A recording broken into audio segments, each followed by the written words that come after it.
पहिल्यांदा सांगितलेलं जेव्हा मतदानाचा अधिकार दिला की तुमची मतं विकू नका, डॉक्टर बाबासाहेब आंबेडकरांनी अतिशय स्पष्ट शब्दात सांगितलेलं तुमची मतं विकू नका.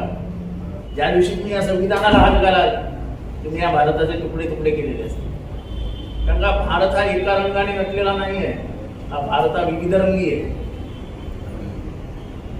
भारताचा अभ्यास करायचा असेल तसं ईशान्येकडे येऊन दक्षिणेकडे या, दक्षिणेकडनं वर्ण चालत गुजरातच्या मार्गे परत काश्मीरला जा आणि काश्मीरवरनं परत ईशान्येकडे जा.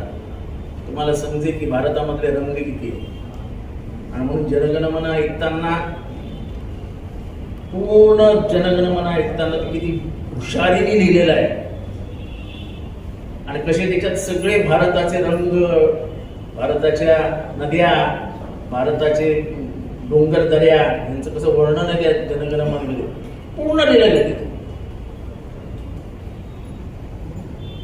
काय दुर्दैव आहे की गोव्याला बीजेपीचाच मुख्यमंत्री, तिथे मुख्यमंत्री सांगतो की गोमांसावरती आम्ही सबसिडी देऊ, स्वस्तात देऊ, बाजूला महाराष्ट्र गोमांस खाणाऱ्याला मारूनच टाकतो. या देशात आणायचा कायदा तुमचा पक्ष आहे ना, तुम्ही एक कायदा आणा ना तुमचा पक्ष ज्या ज्या देशावर राज्यात आहे तिथे सगळीकडे एक कायदा आणा. तुम्ही सांगा ना केरळमध्ये निवडणूक लढवत आहे की आम्ही केरळमध्ये निवडणूक जिंकलो तर गोमांसावरती बंदी आणू, सांगा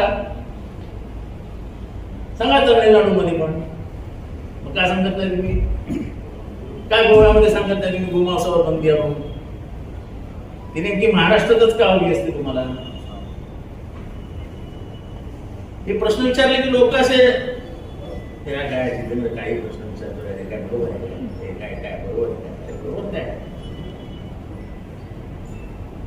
कोणाला काय खायचंय, कोणाला काय प्यायचंय पिऊ द्या ना, तुमच्या बापाचं काय जातंय?